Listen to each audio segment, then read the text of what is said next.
tu zan zan nam zan fa tu buat panen thang thang sebanyak pengkose Tinya Sinai Christian Church Oslo na Oslo New Year Norway ma tero pulo sisi tong la sorry တုံးလာတာအခုနောက်ဆုံးညဖြစ်လာတဲ့တွေ့အဲ့ဒီထိပုတ်ဆောင်ပြီးတဲ့ကိုတော်ဘုန်းတော်နာမတော်ထင်ရှားပါစေဖရိုလန်ဘက်ကလာတဲ့သူတွေကိုလည်းတွေ့တော့ကျေးဇူးတင်တယ်ဖရိုလန်လာမီဆုံတဲ့တော့ငါမှုနာစာလုံးငါစပ်တဲ့လေမို့ဒီစံစုအမန်ဒီတဲ့စံတဲ့ကျလာလုံးငါငါတင်ဟာလိုက်ဘယ်ပါနေချောင်းတယ်မီလာစပ်တင်ဟာလိုက်လာရင်ထန်းထနာလိုက်ကျလေသူစံစုဒီညတော့ကျွန်တော်တုံညဆက်တိုက်တတိခံခွင့်ရတဲ့အရာအတွက်ကျေးဇူးတော်ချီးမွမ်းခြင်းနဲ့tu zan thum chung ba pa na ka jang file lama ko ni te kha ka bun pe du azan khat na to chon ni nga ni chon ni li ni ne hai sri kha thong ni ko la nga parama usong cha da bri nya sakhun ne 10 2025မှာ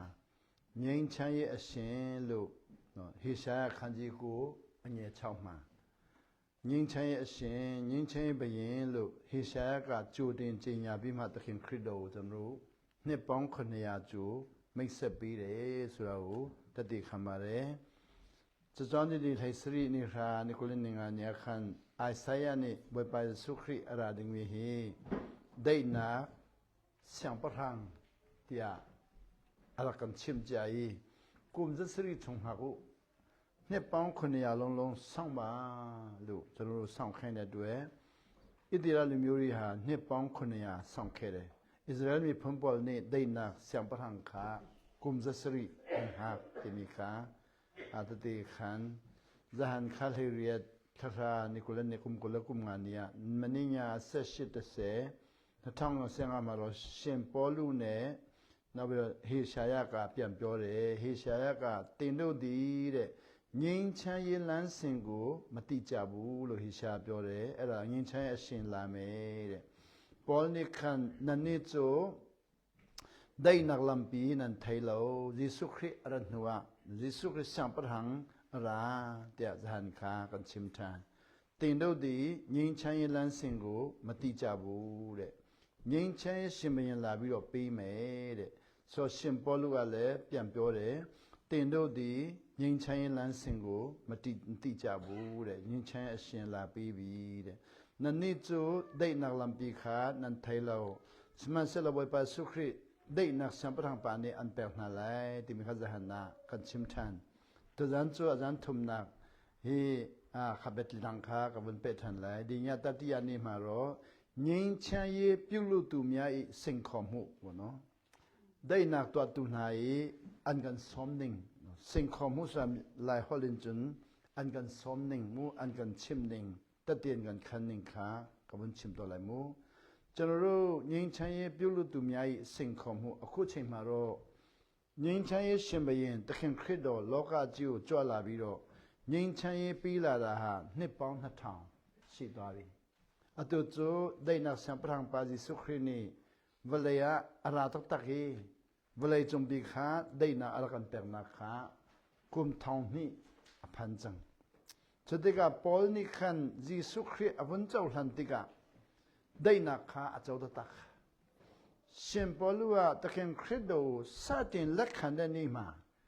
ตะเคียนยิงใช้ตะเคียนยาตัวเลยตัวเปรียวเลยเนาะ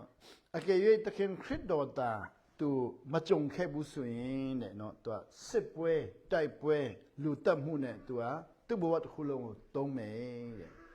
ยิสุคริข้าได้นักสัมปรางประหัตตองฮาเซโลอันนี้จูมีท่าเลรัลโดวะอันนุนักอภันไลเจรองอาเตียยิสุอจุลตุนามันข้าท่าดีดิงะขวักขันดีตัวยิ่งใช้เสียงตะเคียนคริสน้อยมาด้วยแค่บุษย์ตัวหาตะเคียนคริสโดนน่าไล่เรียลูกิโรรองมาดูว่าแบบนั้นเลยลำหาเรื่องรู้สุวิโรอากงลงตับเยี่ยมสุวิโรสิมันกันเราเคเร่จะเจอยิสุคริสตอนนี้ขยันเตยิสุจุลตุนาลำอัปลมินานุนอรกมินาลำอัปลมินาแต่ถ้ากติมดึงมีเวลเตะขา ngay thiam nak ba panak per dei nak aksar tar di atu chu Israel mi le Gentile mi kal lak zonga dei nak sar tuwa akaman di tuwa nying chen a shin ta khen khrit na tu bi na ma itila lu myo ne helada lu myo cha ma le nying chen ye sa tin khan yu la khwin ya re de atu zan community mi betlang chu rom an lai ni a me le riat ni nya yue che de chan pai ka ro yo ma khan ji set ni a nye set ship maရှင်ဘောလဘဘဆိုငိမ့်ချမ်းရေးကိုစိန်ခေါ်တယ်ဒိတ်နောက်တော့ခါကန်ဆုံမဲနာငိမ့်ချမ်းရေးကိုစိန်ခေါ်တယ်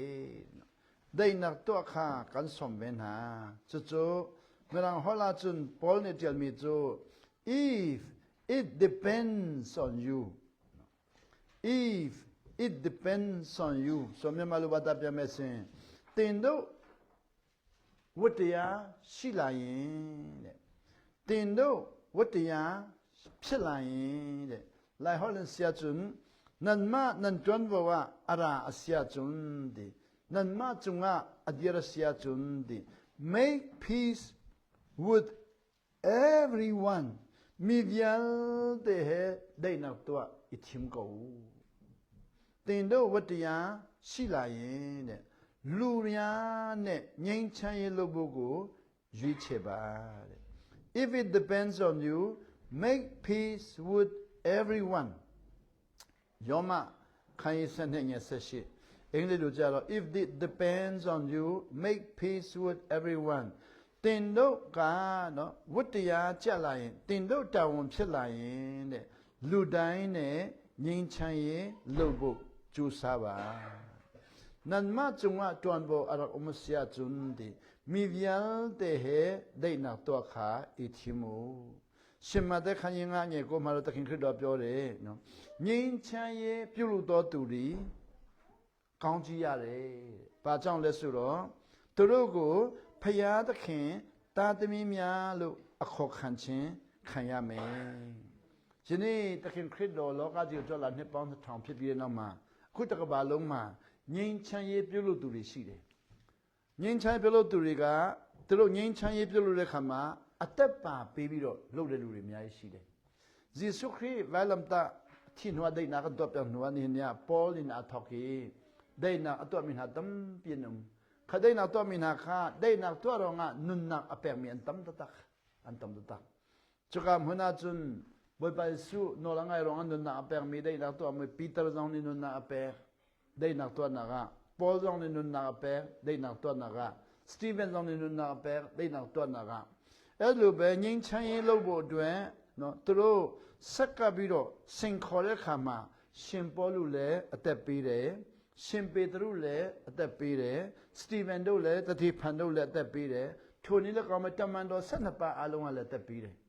ဇူလ်တူပလိနီဆောင်ခါဒိတ်နောက်တော့နာကနနာပဲဇူလ်တူပလိနီလကအဲ့ဒီတမန်တော်12ပါးထဲမှာတောမတ်ဆိုတဲ့လူနော်ခရစ်တော်ကိုငါလက်နဲ့သူ့ရဲ့အနာကိုငါလက်နဲ့မကင်မချင်းမယုံဘူးလို့စင်ခေါ်ခဲ့တဲ့တောမတ်ဆာ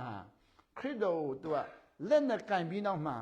သူဟာငြိမ်းချမ်းရေးလုပ်မယ်ဆိုပြီးတော့အဲ့ဒီယေရုရှလင်ကနေပြီးတော့အိန္ဒိယနိုင်ငံထိသွားပြီးတော့အိန္ဒိယနိုင်ငံမဒရတ်မှာငြိမ်းချမ်းရေးလုပ်ပြီးတော့အသက်ခံရတယ်နော်သောမတ်ဆိုတော့အခုချိန်ထိမဒရတ်မှာသောမတ်တင်ကြိုက်စွာရှိတယ်နော်ဂျေဆုခရစ်နိနော်ဒိုင်နာတော်ဒင်းကအချီမီမနိုပလိနိခါသောမတ်အခါသောမတ်ဂျေဆုအမကကိုဒင်းကတောင်းဟန်လို့ကဇုံလိုက်လို့တဲ့အတိမီခါဂျေဆုလေခါကမာရကတောင်းစံတဲ့အတိအမအတောင်းတနူနိဟင်းနင်းကထောက်စံလိုက်ဝေဂျုံဒိနာကတော်လိုက်တဲ့ယေရုရှလင်အထော်ဤနိချဝလျာဒိနာအဘတောအိန္ဒိယရမ်မဒရတ်ကောရမ်ပေါင်တျံမဒရတ်တျံဒိနာရတော့မဒရတ်စာအန်ထိုင်ချကမနာအချီဒီစငင်းချမ်းရတော့တူပေါ်ဟင်းထအန်တော်လမကျွန်တော်တို့ဒိနာတော့တူပေါ်ဟင်းထအန်တော်လမငင်းချမ်းရပြုတ်လို့တော့သူတွေထဲမှာနော်ငင်းချမ်းရပြုတ်လို့သူတို့ဟာအသက်ခံရတယ်အကွက်မြက်ခံရတယ်အလုတ်ကြမ်းခံရတယ်အဲ့ဒါတော့ရှင်ပေါလုတို့ခေတုံးကပေါ့အခုကျွန်တော်တို့ခေရောက်လာတဲ့ခါမှာအတူကမတ်ဆန်တော့ဖန်တကဒိတ်နောက်တော့သူပေါ်အမေရိကန်အခန်ဒေါက်တာမာတင်လူသာကင်းငင်းချင်ရဲ့အတွက်အထထုံထုံအိန္ဒိယနိုင်ငံမှာမဟာဒ Mahatma Gandhi ခါငြိမ်းချမ်းရေးအတွက်အထထင်ထင်ကျွန်တော်တို့ဒေါက်တာမာတင်လူသာခင်းကအမေရိကန်နိုင်ငံမှာလွန်ခဲ့တဲ့နော်1960ခုနှစ်မှာငြိမ်းချမ်းရေးလို့တော့အမေရိကန်နိုင်ငံမှာပဲအသက်ခံရတယ်လှုပ်ကြံခံရတယ်။နောက်အိန္ဒိယနိုင်ငံမှာမဟာတမဂန္ဒီလည်းငြိမ်းချမ်းရေးလို့တော့အကွက်မြက်ခံရတယ်။ဘာဖြစ်လို့လဲလို့မေးတဲ့ခါမှာငြိမ်းချမ်းရေးလို့တော့သူကလည်းအကွက်မြက်ခံရတယ်လေလို့မေးတဲ့ခါမှာတော့နော်တခင်ခရစ်တော်လက်မခံတော်သူတွေကငြိမ်းချမ်းရေးကိုလမ်းကြောင်းကိုနားမလည်ဘူး။ယေရှုခရစ်တခင်ခရစ်တော်လက်မခံတော်သူတွေကငြိမ်းချမ်းရေးလမ်းကြောင်းကိုမသိဘူး။ယေရှုခရစ်အကြောင်းလုံးမင်းဟင်ဒိတ်နာလမ်ပီအန်ထိုင်လောဝေးကျွန်တော်ကဒိတ်နာအတော့မိနာခါအန်သာအန်ဖောအန်ဖောမဟာတမဂန္ဒီကငြိမ်းချမ်းရေးလုပ်တဲ့ခါမှာအိန္ဒိယနိုင်ငံငြိမ်းချမ်းရေးလုပ်တဲ့ခါမှာရက်ပေါင်း21ရက်အစာဆောင်ပြီးတော့အဲ့ဒီရက်ပေါင်း21ရက်အစာဆောင်တဲ့အချိန်မှာအကွက်မြက်ခံရတယ်မဟာတမဂန္ဒီကိုကွက်မြက်တဲ့လူတွေဟာနော်ငြိမ်းချမ်းရေးလုပ်တဲ့အချိန်မှာကွက်မြက်တဲ့လူတွေကအဲ့ဒီသူ့ရဲ့လူမျိုးဖြစ်တဲ့ဟိန္ဒူလူမျိုးတွေကငြိမ်းချမ်းရေးမကြိုက်လို့ကွက်မြက်လိုက်တာမဟာတမဂန္ဒီရဲ့လူမျိုးတွေဖြစ်တဲ့ဟိန္ဒူလူမျိုးတွေကနော်မဟာတမဂန္ဒီငြိမ်းချမ်းရေးကိုသူတို့မကြိုက်လို့ကွက်မြက်လိုက်တယ်ဒါမဲ့သူ့လူမျိုးတွေကသူ့ရဲ့မဟာငြိမ်းချမ်းရေးမကြိုက်ကွက်မြက်လိုက်တဲ့ခါမှာမဟာတမဂန္ဒီကတက္ကပါလုံးရဲ့ငြိမ်းချမ်းရေးရှိငြိမ်းချမ်းရေးရဲ့ဖခင်ဖြစ်လာတယ်အခုချိန်မှာတော့အနောက်နိုင်ငံကောအရှေ့နိုင်ငံကောခရိယန်တိုင်ဝမ်တွေအားလုံးကျမ်းစာကျောင်းတွေအားလုံးမှာအခုတက္ကပါလုံးမှာကျမ်းစာကျောင်းတွေအားလုံးမှာခရိယန်တိုင်ဝမ်အားလုံးမှာမဟာတမဂန္ဒီရဲ့ငြိမ်းချမ်းရေးကိုလူတည်းတအားစိတ်ဝင်စားတယ်တအားစိတ်ဝင်စားတယ်ကျွန်တော်ဖိလစ်ပိုင်မှာကျောင်းတက်တော့ဖိလစ်ပိုင်မှာကျောင်းတက်တဲ့ချိန်မှာငြိမ်းချမ်းရေးကိုစိတ်ဝင်စားတော့အဲ့မှာစာရန်ပြုစုတာပေါ့စာရန်ပြုစုတယ်စာရန်ပြုစုတော့ကျွန်တော်တို့ကျောင်းမှာရှိတဲ့ library ကတအားသေးတော့အာရှဒနဘဏ်အာရှဖွံ့ဖြိုးရေးဘဏ် Asian Development Bank မှာစာအုပ်တွေတအားများတယ်အဲ့ဒီမှာတွားလိလာပါလို့သူတို့ပြောတဲ့တွေ့ဟုတ်ကဲ့ဆိုပြီးတော့အာရှဖွံ့ဖြိုးရေးဘဏ်မှာတွားလိလာတာပေါ့အာရှဖွံ့ဖြိုးရေးဘဏ်ရောက်တော့သူတို့စာအုပ်စာကြည့်တဲ့ကတအားကြီးလွန်းတော့တနေ့ကုန်တွိုင်းလည်းမကုန်နော်တနေ့ကုန်တွားပြီးတော့လိလာပါအဲ့မှာမဟာတမဂန္ဒီစာအုပ်ကနော်ကျမ်းစာအုပ်ကျွန်တော်တို့ခုကျမ်းစာအကြီးကြီးပေါ့နော်ဒီရတော့နည်းနည်းသေးတယ်လေကျမ်းစာအုပ်အကြီးကြီးအဲ့ဒီကျမ်းစာအုပ်အကြီးကြီးလိုမျိုးတွားလိလာတော့အုပ်ပေါင်း29အုပ်ရှိတယ်ကျမ်းစာအုပ်ကြီးကြီးနဲ့တူတဲ့အုပ်ပေါင်း29အုပ်ရှိတယ်ကျွန်တော်လေးလာချင်တာတအုပ်လောက်ပဲလေးလာချင်တာ29အုပ်လေးလာဖို့ကမဖြစ်နိုင်ဘူးတအုပ်ယူပြီးတော့ဖတ်တော့တအားများတယ်ကျွန်တော်ကမဟာတမဂန္ဒီကိုအထင်မကြီးခဲ့ဘူးသိလည်းမသိခဲ့ဘူးနော်မြန်မာနိုင်ငံမှာမဟာတမဂန္ဒီဆိုခရိယမဟုတ်ဘူးအဲ့လိုပဲထင်ခဲ့တာနော်မဟာတမခရိယမဟုတ်ဘူးမဟာတမတရားဗမာကျွန်တော်လည်းမဆိုင်ဘူးအိန္ဒိယလူမျိုးကျွန်တော်လည်းဘာမှမဆိုင်ဘူးအဲ့လိုပဲထင်ခဲ့တာလေတကယ်တော်ရတဲ့ခါကျစာအုပ်ကဒီနေရာနဲ့တန်းစီဘဟိုအဆုံးထိမဟာတမဂန္ဒီစာအုပ်ကြီးပဲနော်ထူရတဲ့တအားထူတအုပ်ယူပြီးကြည့်တော့ကျွန်တော်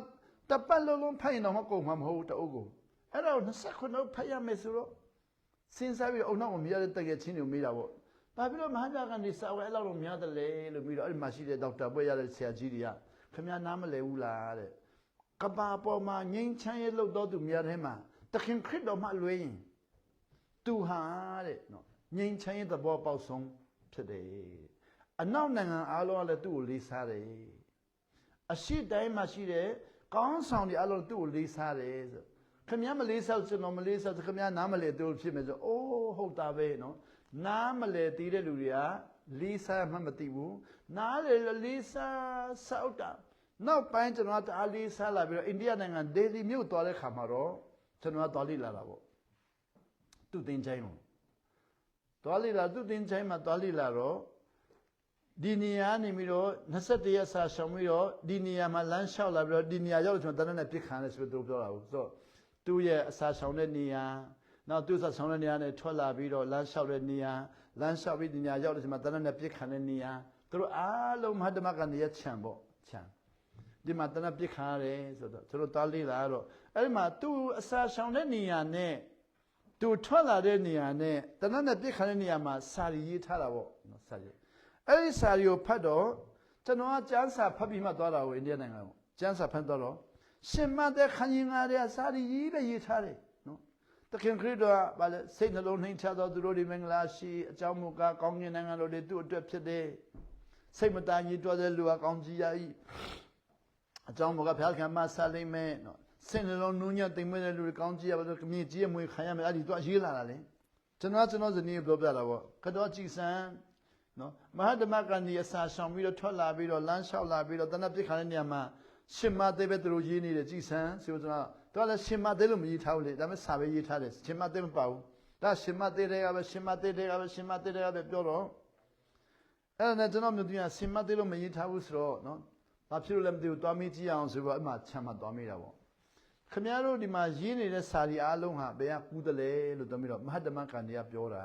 ။အိုးအဲ့လိုလား။တခင်ခရစ်တော်ပြောတယ်လို့သူမပြောဘူးနော်။မဟာဓမ္မကန်ဒီကပြောတယ်။အော်အဲ့လိုလားတဲ့။အဲ့ဒါဆိုရင်မဟာဓမ္မကန်ဒီပြောလို့ဆိုရင်စာအုပ်ကိုရှိရဆိုအထက်မှာစာအုပ်ရောက်နေသွားဝဲဟုတ်ပြီဆိုတော့မဟာဓမ္မကန်ဒီပြောစာအုပ်သွားဝဲမြန်မာနိုင်ငံပြန်လာပြီးဖတ်တော့ကျမ်းစာရှင်မတဲ့တဲ့ဟာဒီမဟာဓမ္မကန်ဒီကကိုလုံးလက်ခံပြီးတော့ပြောနေတာ။သူကပြောခရိယန်တွေကနားမလဲဘူးတဲ့နော်ယနေ့ခရိယန်တွေကနားမလဲဘူးတဲ့အဲ့ဒီသူဖတ်တဲ့ကျမ်းစာကိုအင်္ဂလိပ်ခရိယန်တွေကနားမလဲဘူးတဲ့သူအဲ့လိုရအဲ့တော့ကျွန်တော်အားတဲ့ခရစ်တော်ကိုချစ်တဲ့ခရိယန်တွေကိုမချစ်ဘူးတဲ့ခရစ်တော်ကိုတော့ကျွန်တော်ယုံတယ်တဲ့ကြိုက်တယ်ဒါပေမဲ့ခရိယန်တွေကိုမကြိုက်ဘူးဘာဖြစ်လို့မကြိုက်တယ်လဲဆိုတော့အာဖရိကနိုင်ငံမှာမဟာတမကန်တွေကဖျားเจ้าတက်ချင်လုံးလို့ဖျားเจ้าတက်တာအင်္ဂလိပ်တွေကဖျားเจ้าဝင်ခွင့်မပေးဘဲနဲ့မောင်းထုတ်တာ22နှစ်ကြာတယ်22နှစ်လုံးသူတို့ဖျားเจ้าမတက်ခိုင်းဘူးစတဲ့ခရိယန်တွေဘယ်လောက်တနာဆရာကောင်းလဲနော်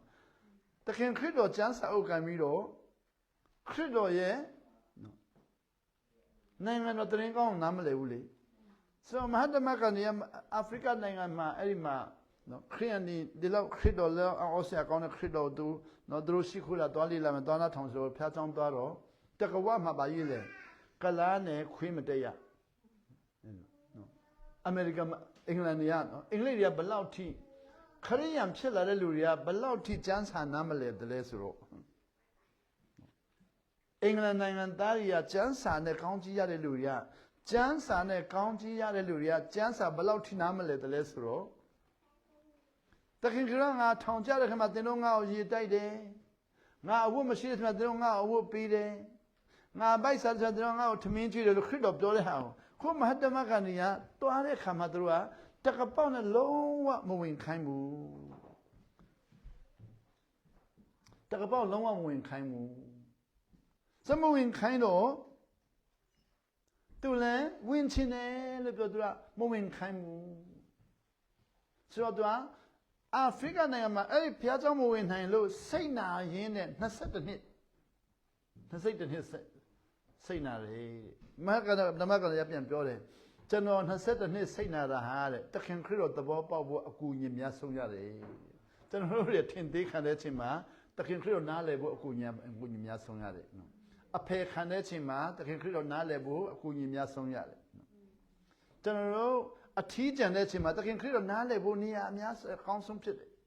ကျွန်တော်တို့လူတွေကနော်တိုက်ခိုက်နေတဲ့အချိန်မှာတခင်ခရစ်တော်နားလည်ဖို့အချိန်ကောင်းဆုံးဖြစ်တယ်အဲ့ဒါသူသဘောပေါက်သွားတယ်သဘောပေါက်သွားတယ်ဆိုတော့ဒီနေ့ကျွန်တော်တို့ကတော့အင်္ဂလိပ်ခရစ်ယာန်တွေမကောင်းလိုက်တာလို့ထင်မှာဒါပေမဲ့မဟုတ်ဘူးနော်အင်္ဂလိပ်ခရစ်ယာန်မကောင်းတာမဟုတ်ဘဲနဲ့အင်္ဂလိပ်တွေနားမလဲတာကိုဘုရားခင်ကမဟာတမကနေနားလည်အောင်သင်ပေးတာအဲ့တော့သင်တို့နော်အဖေခံတဲ့အချိန်မှာလက်ခောက်တီးပြီးကားလို့အထင်သေးခံတဲ့အချိန်မှာလက်ခောက်တီးပြီးကားလို့နော်အမုန်းခံတဲ့အချိန်မှာလက်ခောက်တီးပြီးကားလို့ဘာပြောလဲနိုင်ငံတော်သင်တို့အတွက်ဖြစ်မဟာတမကနဲ့နိုင်ငံတော်နားလဲသွားသူကအာဖရိကမှာနေတော့လေငါခရစ်တော်ချစ်တဲ့ခရိယန်တွေမုန်းတယ်လို့ပြောတယ်အိန္ဒိယနဲ့ပြန်လာတဲ့ခါမှာအဲ့လိုမဟုတ်တော့ဘူးနော်သူ့ရဲ့နော်အင်္ဂလိပ်ကိုမုန်းတဲ့ခရိယန်ကိုမုန်းတဲ့အမြင်အားလုံးဟာနိုင်ငံတော်နားလည်လာတဲ့ခါမှာတော့မမုန်းတော့ဘူးဆိုတော့ငြိမ်းချမ်းရေးလုပ်တော့မယ်အင်္ဂလိပ်နဲ့အိန္ဒိယနိုင်ငံကြားမှာသူငြိမ်းချမ်းရေးလုပ်မယ်ဆိုတော့သူအစာဆောင်တာပေါ့အဲ့ဒါအစာဆောင်တဲ့ချိန်မှာအသက်ခံရတယ်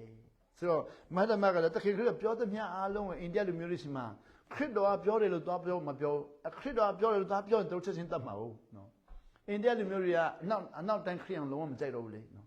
မြန်မာကလည်းနောက်တိုင်းခရီးယန်မကြိုက်ဘူးအိန္ဒိယလည်းနောက်တိုင်းခရီးယန်မကြိုက်ဘူးနော်ခရီးယန်ဖျားချောင်းလည်းမကြိုက်ဘူးနောက်တိုင်းဘာသာမကြိုက်တဲ့အချိန်မှာမဟာတမကလည်းခရစ်တော်ပြောတယ်လို့ပြောရင်သူတို့ကြိုက်မှာမဟုတ်ဘူးအခုတော့ခရစ်တော်ပြောတယ်လို့ပြောရှင်မသေးတဲ့အတွက်ယူပြီးတော့ပြောတာမှအိန္ဒိယတွေကကြိုက်လုံးလို့နောက်ဆုံးကြတော့အင်္ဂလိပ်နဲ့အိန္ဒိယနဲ့ငိမ့်ချမ်းရေးလုပ်တယ်ငိမ့်ချမ်းရေးဖခင်ဖြစ်လာတယ်အဲ့ဒီမှာနော်အင်္ဂလိပ်ကိုမုံတဲ့လူတွေကမဟာတမကနေကိုလှုပ်ချင်ပလိုက်တယ်လှုပ်ချင်ပလိုက်တော့နောက်ပြီးတော့မာတင်လူသာကင်းကလည်းအဲ့ဒီကျမ်းစာကိုဖတ်လာတခင်တို့ဖတ်လာခါမှာပြောလဲကျွန်တော်သဘောပေါက်သွားပြီအင်္ဂလိပ် I have a dream ပေါ့ကျွန်တော်အိမ်မက်ရသွားပြီတဲ့ဘာလဲဆိုတော့အင်္ဂလိပ်တွေကလူမဲတွေကိုတအားအထင်သေးတဲ့ဟာတခင်ခရစ်တော်နာမတော်အဖြစ်နော်ပြန်ပြီးတော့မေတ္တာပြန်ပေးခွင့်ရမယ်အမေရိကန်နိုင်ငံမှာအင်္ဂလိပ်တွေကနော်အာဖရိကလူမျိုးတွေကိုသူတို့ကပတ်စံနဲ့ဝယ်ပြီးတော့ဂျုံမွေးတာပေါ့ဂျုံဖြစ်နေမွေးပြီးတော့1863မှာအာဗြဟံလင်ကွန်းကနေပြီးတော့အမေရိကန်နိုင်ငံမှာနော်အာဖရိကနိုင်ငံသားတွေအလုံးဂျုံဖြစ်တာကိုနော်ဖကြမ်းစာလက်မခံဘူးတခင်ခရစ်တော်လက်မခံဘူးအဲ့ဒါကြောင့်ဂျုံတွေအလုံးလွတ်လပ်ခွင့်ပေးမယ်ဆိုလက်မှတ်ထိုးလိုက်တာ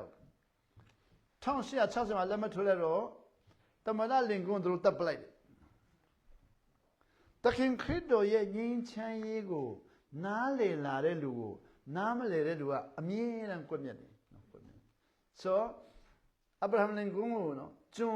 ဒီအားလုံးကိုဂျုံမဖြစ်ခိုင်းတော့ဘူးလို့မင်းလက်မှတ်လက်ထိုးရောအသက်ခံရတယ်အသက်ခံရပြီး1863မှာအသက်ခံရပြီးတော့နှစ်ပေါင်း100ကြာလာတဲ့ခါမှာ1963ရောက်လာတဲ့ခါမှာနှစ်ပေါင်း100ကြာသွားပြီ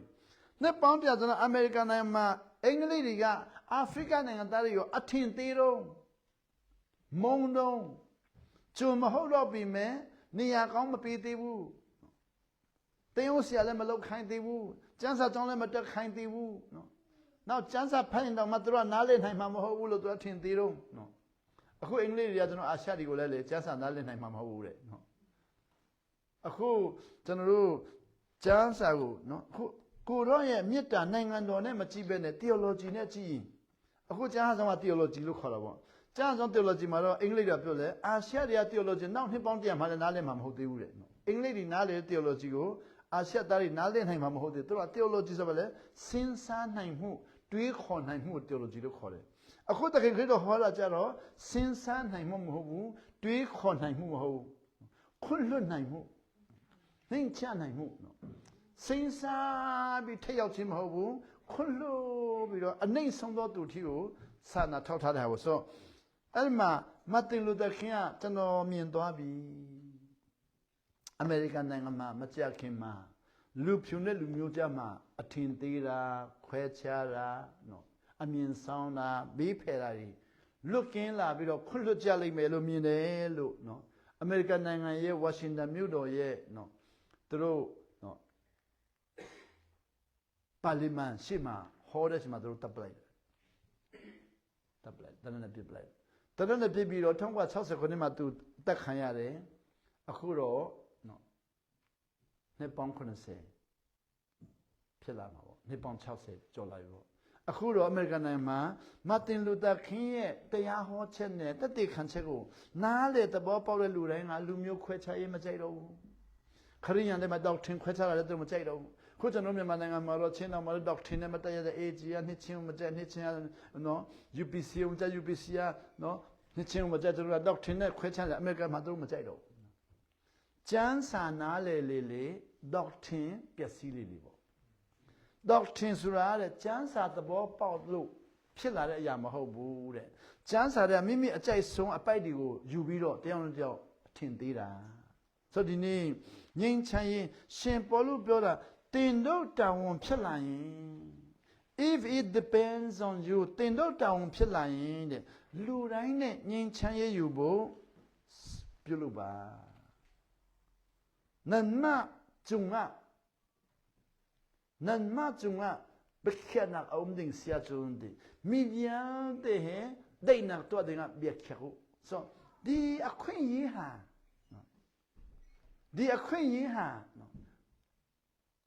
နိုင်ငံခြားမှာတော့ဝယ်ရမယ်နော်ကားမော်တော်ဆိုင်ကယ်တင်ပေါ်အဲ့လိုမျိုးခွင့်ရမဟုတ်ဘူး ဖယားတခင်ပေးသနာတော်မူသောဆုံးဖြတ်ခွင့်အခွင့်အရေးယနေ့ကတင်ချင်းရသူခရိယန်ယုံကြည်သူဖြစ်သူတွေကဒီအခွင့်အရေးကိုကြုံတယ်ဘာတော့မလဲငွေကြေးသုံးပြီးတော့ဆုံးဖြတ်ရမှာမဟုတ်တန်ရှင်းသောဝိညာဉ်တော်တကူသုံးပြီးတော့ဆုံးဖြတ်ရမှာနန်မကျုံမမှုနဒီရစီယာကျုံဒီမိဗျာတဲ့ဒိုင်နောက်တော့တင်ကဘိခခုခခါမိဗျာတဲ့ဒိုင်နောက်တော့ဘိခတင်မိခါအမန်တမ်တုမီစနိုင်တန်ကန်တော့တင်စလို့တနန်လက်ကေခပတိယန်ဖာကန်စီချာတန်ကန်တော့တင်စစလကန်တော့ခလာလောနိုင်ချန်ထလာထွန်ကန်တော့တင်မစ္စခန်မိဗျာတဲ့ဒိုင်နောက်တော့တင်ဘိခခုအဝန်ဒီက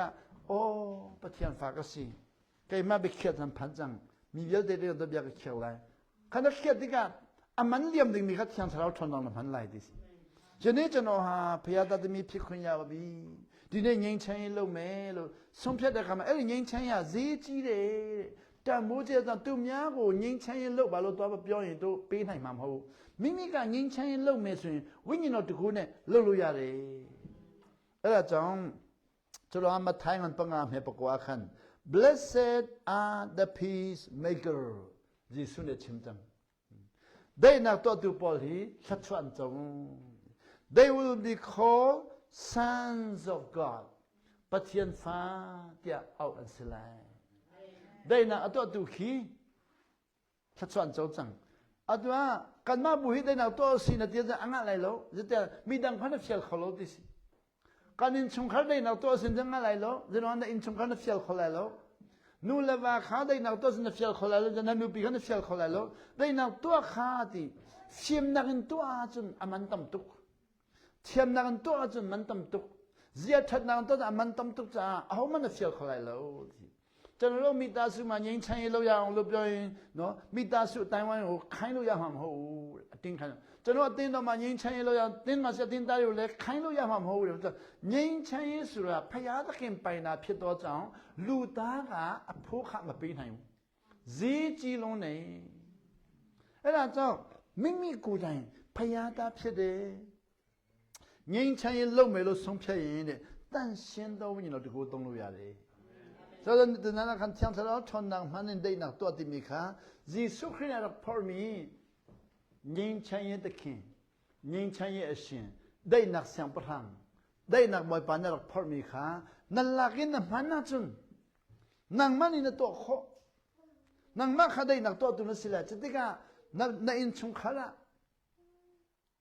နခရီဖာဘူဝนเรียนตัวนักมีดังนักเสียขลายเราแต่มันตั้มตุกจ้านั่งมันตัวใครก็ตั้งกันนั้นมันตั้งกันก็พังเราใครก็ฟิล์มนั้นมันฟิล์มนั้นก็พังเราใครก็ทนนั้นมันทนนั้นก็พังเรามีตาสัวมีลาเมฆมีเบียปัสสันตรงเลยยิงใช้โลโบเบียปัสสันตรงเลยปัสสันมาตรงมูอตินตาเรียเบียปัสสันตรงเลยปัสสันมาตรงมูโรงงานเราพอเรียขมีเบียปัสสันตรงเลยเบียตะกุนปัสสันมาตรงเป็นโลยิงใช้โลในนารงปะเทียนฟ้ากสิจ้าได้นักสัมปทานปันอรักพุทธมีได้นักข้ามันนำโลกันไง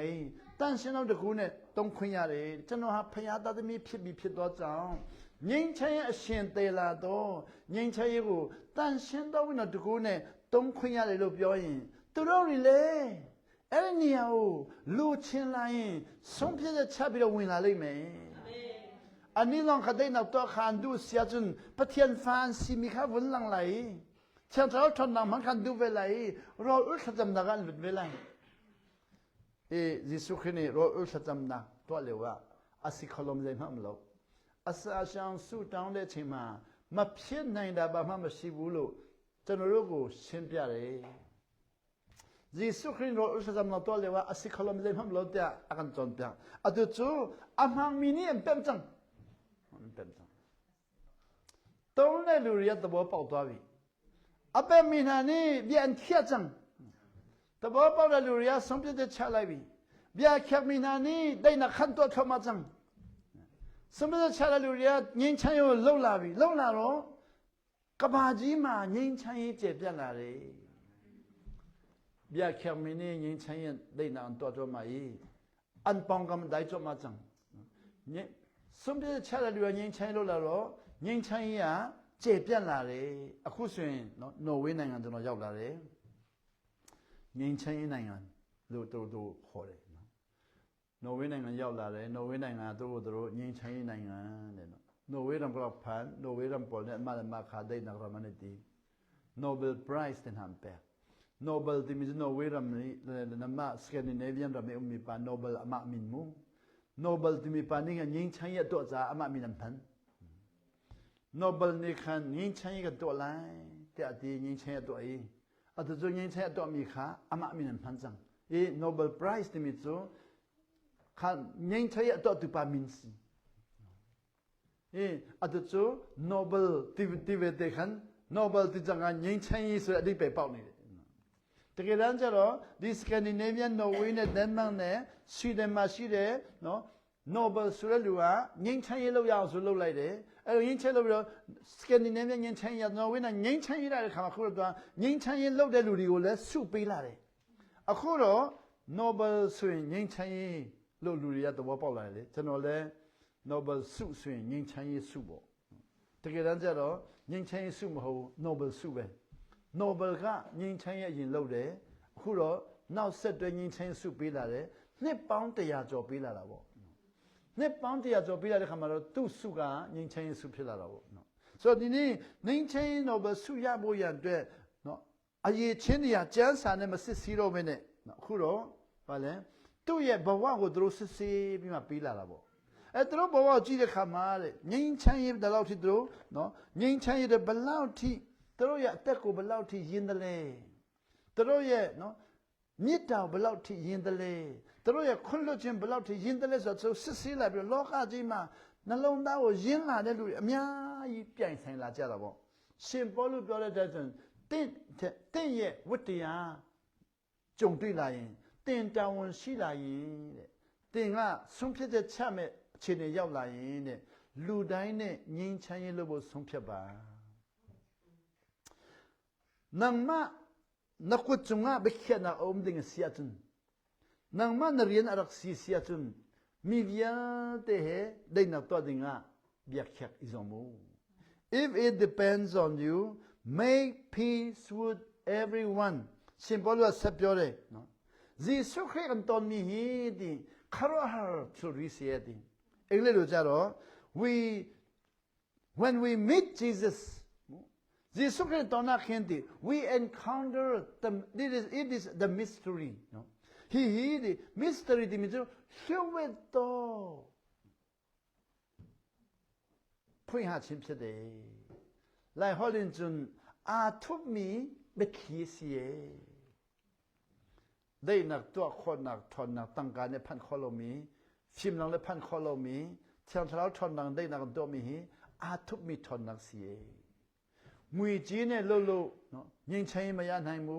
ปิญญาเนี่ยโลโลยิงใช้ไม่ยานให้มูยิงใช้โลเรียลูบลาเป็นปันอะไรบลาไปเป็นปันเป็นมาเอามีให้ในหาวแต่เห็นคิดว่าอาเพียงโลกละหาเลยช่วยตัวยิงใช้ช่วยตัวตอนนี้พี่เดPaul ni je hidin ati kumdal dolamu Paul chakwadamo Rom angan laini ame lailin kulakhat karel dolamu Rom angan laini ame kulakhat lailin kulakhat Rom laini lailin kulakhat Shin yoma owara khani setni anye setliya nan hasatti ko phajime nan ma anrem tu na kha pathian sina thatswa halpyak na u tin do ko yin banให้ဆက်တော်သူတွေကိုဖယားသခင်စီမှာကောင်းကြီးတောင်းပေးပါဆိုတော့ကျွန်တော်တို့ကyin banให้ဆက်ခြင်းခံတဲ့အချိန်မှာဖယားသခင်စီမှာကောင်းကြီးတောင်းပေးဖို့ရှင်ပေါလုကဆင့်ခေါ်တယ်အစီတဲ့ဟုတ်တယ်တဲ့တောင်းပေးပါတဲ့ဖြတ်ချွနာခါဟယ်ပြနာဦးဟုတ်တယ်တဲ့ကောင်းကြီးကိုတောင်းပေးပါတဲ့ချက်ဆနာခါစီလဝင်ချိန်ချင်းကိုမတောင်းပေးနဲ့ကောင်းကြီးကိုပဲတောင်းပေးပါဒါတော့လူသားတွေအတွက်ကတော့မလွယ်ဘူးလူမျိုးရင်းနဲ့လည်းမလွယ်ဘူးကျွန်တော်ထင်တယ်အသင်းတော်အတွက်လည်းမလွယ်ဘူးအသင်းတော်လည်းမလွယ်ဘူးဒေါက်ထင်နဲ့လည်းမလွယ်ဘူးကျွန်တော်ထင်တယ်ကဘာပေါ်မှာကောင်းဆုံးဒေါက်ထင်ရှင်းလည်းမလွယ်ဘူးရှင်ဘောလို့အဲ့လိုပြောတယ်အင်းရဲ့15မှာအာလောမီစင်နာဗိုင်လုံးဝဲအတမီစင်နာဗတဝဲဝန်တာတဲ့လူစီရောက်ရင် တွဲပြီးတော့ပူပေါင်းပြီးဝန်တာပါတဲ့ငိုကြွေးတဲ့လူတွေရှင်ရောက်ရင်ပူပေါင်းပြီးငိုကြွေးပါ16ပခလက်ပခတ်နန်ဇွန်အီရဝဒီဥတူနဲ့တူအကျိုးဆောင်ပါအကျိုးကိုစဉ်းစားပြီးပါလုံပွားမင်လောက်မိမိစိတ်ထဲမှာမာနမထောင်ထားပါနဲ့เรียนแม่เตตวนดูนักลงทิ้งคังเอวบลาเวลตีบสิปะกันเบซีอไม่เบจงบลาเวติ้งเนี่ยลพิบสิเนาะไอ้นี่ยาลีมาစိတ်နှလုံးယဉ်ကြည်ပါညဉ့်ညက်လေးတွေမှာကဖျင်ပြဝရတ်လောက်ကျွန်တော်ငါတော်တယ်ငါပညာရှိတယ်လို့မစင်စားမိနဲ့19မီနီနန်ဂျုံငါထက်လောနာအန်တိုအဂျွန်ထက်လောနာကင်ဝလဲရုနာလောက်သူများအတင်းပေါ်တို့မကောင်းကြံစီပြီးတော့ပြုလုပ်ရဆိုရင်တဲ့မကောင်းကြံစီပြီးတော့မတုံ့ပြန်ပါနဲ့မိဗျာတဲ့နေအထာတဲ့အန်ရောမီခါတော့ဣဇောမှုသူများကကောင်းတယ်လို့ယုံတဲ့ဟာကိုလည်းပူပေါင်းပေးပါဒေါက်ထင်နဲ့မကြည့်နဲ့ပေါ့ဝိညာဉ်ကြီးနဲ့လည်းမကြည့်နဲ့ပေါ့နော်ကျွန်တော်ကဒေါက်ထင်နဲ့ကြည့်ပြီးတော့လူကိုခွဲခြားတယ်ဝိညာဉ်ကြီးနဲ့ကြည့်ပြီးတော့လူကိုခွဲခြားတယ်တခင်ခရစ်တော်ကျွန်တော်ဝိညာဉ်ကြီးနဲ့မကြည့်ခိုင်းဘူးနော်မကြည့်ခိုင်းဘူး19ဖူလမ်ဖန်လောက်အဲ့ဒါတော့ကျွန်တော်လည်းပမာလို့ပြန်ပြောကြည့်မယ်တော့လက်စားချီတဲ့စိတ်ထားမရှိနဲ့မြန်မာနိုင်ငံမှာတော့ခုကလက်စားချီမှုအများဆုံးနိုင်ငံမှာပါသွားပြီနော်ရန်ကုန်မှာကျွန်တော်ခုနေတာလေ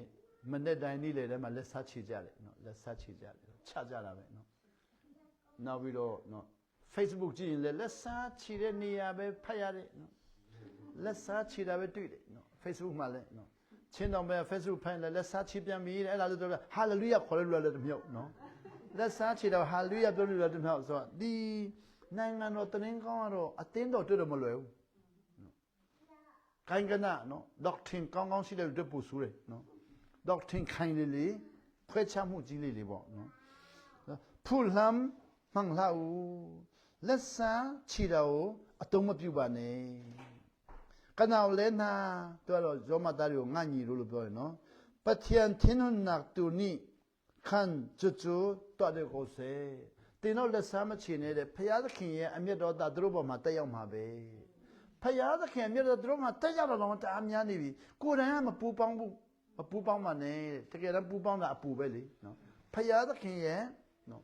အမျက်တော်သားသူတို့ပေါ်မှာကြက်လာတော့မှတအားလေးလုံးပြီအဲ့လောက်လေးတာကိုတာပူပေါင်းတာနော်ပူတော့ပူသွားတယ်ပတျန်တင်းနတ်တူနီခန်ချူချူတော်တဲ့ကိုစေဇေချတရားတဲ့ဘာဖြစ်လို့လဲဆိုတော့ဒီမှာတော့ဟာခါလို့တော့တချန်နီအတင်းကျန်းကဘာပြောလဲဆိုကျန်းကပြောတယ်တဲ့ဖူလမ်ချူကေမရီနအစီဖယားသခင်ကလက်စားချီတဲ့လုပ်ငန်းဟာငါအလုပ်လို့ပြောတယ်တဲ့လူသားတွေကိုခွဲရမပြီးဘူးနော်ဘွိုပါနိဖူလမ်ခကနာကန်ပေလို့ဘွိုပတာစီရဲ့ကေမနီကလေရုနာလိုက်တဘွိပါနိအတီကိုရောရှင်ကငါသူတို့ကိုအေးယူမယ်လို့ပြောတယ်အတီးခါလို့ပြောတာမသိဘူးလား20မှကျွတ်တာတချံနိဒါကြောင့်ကျမ်းဂန်တွေကပြောတယ်နရဇူအရောလတမ်အချွန်ရောဝပေတင်းရန်တူထမင်းဆိုင်ထမင်းကျွေးပါဆိုတော့ဒီနေ့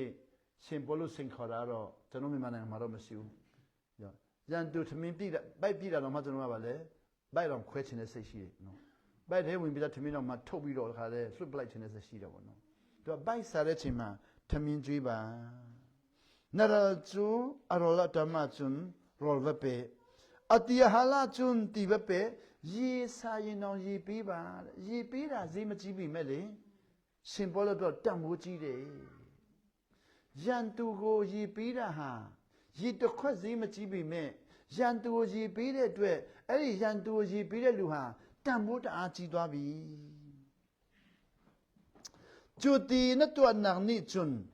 အလူချုံကမေတီလ်နချွန်အစလိုင်းရန်သူတွေကိုကျွန်တော်ထမင်းကျွေးတယ်ရေကျွေးတယ်ဟာတဲ့ကျွန်တော်တို့အတွက်ဆက်လို့ရှိတခုမှမရှိဘူးသူ့ရဲ့ရန်သူကသူ့ရဲ့မနာခံခြင်းသူ့ရဲ့ရန်ပြုတ်လို့ခြင်းဒီအားလုံးကသူ့အပေါ်မှာမိခဲအတင်ခံရပြီမိခဲအတင်ခံရပြီ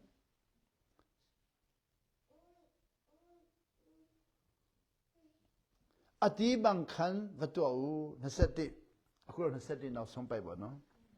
that lo na kha itai ta hlau that na tu ni khan that na tu in that lo na kha tai yomu မြန်မာလိုဘာသာပြန်ကြည့်မယ်နော်အဆုံးအားဖြင့်အရှုံးမခံပါနဲ့အကောင်းအားဖြင့်အဆုံးကိုနိုင်ဖို့ကြိုးစားကြပါကျွန်တော်တို့အဆိုးအားဖြင့်အဆုံးမခံပါနဲ့အကောင်းအားဖြင့်အဆိုးကိုအနိုင်ယူဖို့ကြိုးစားကြပါတဲ့မိဗျာတဲ့ဟဲဣရမ်အောက်ခါနနိဇုံခေါ်ချုံင်ဣဇုံမှုလူတိုင်းနဲ့ငြိမ်းချမ်းဖို့ကိုကြိုးစားပါဟာခါလို့ကြတော့မိဗျာတဲ့ဟဲဣရမ်အောက်အားနနိဇုံခေါ်ချုံင်ဣဇုံတော့မြန်မာလိုကြတော့သူမပါနဲ့နော်ငြိမ်းချမ်းဖို့အတွက်ကြိုးစားနိုင်တယ်လို့ကြိုးစားပါတဲ့အင်္ဂလိပ်လိုကြတော့ if it depend on you တင့်ပေါ်မှာ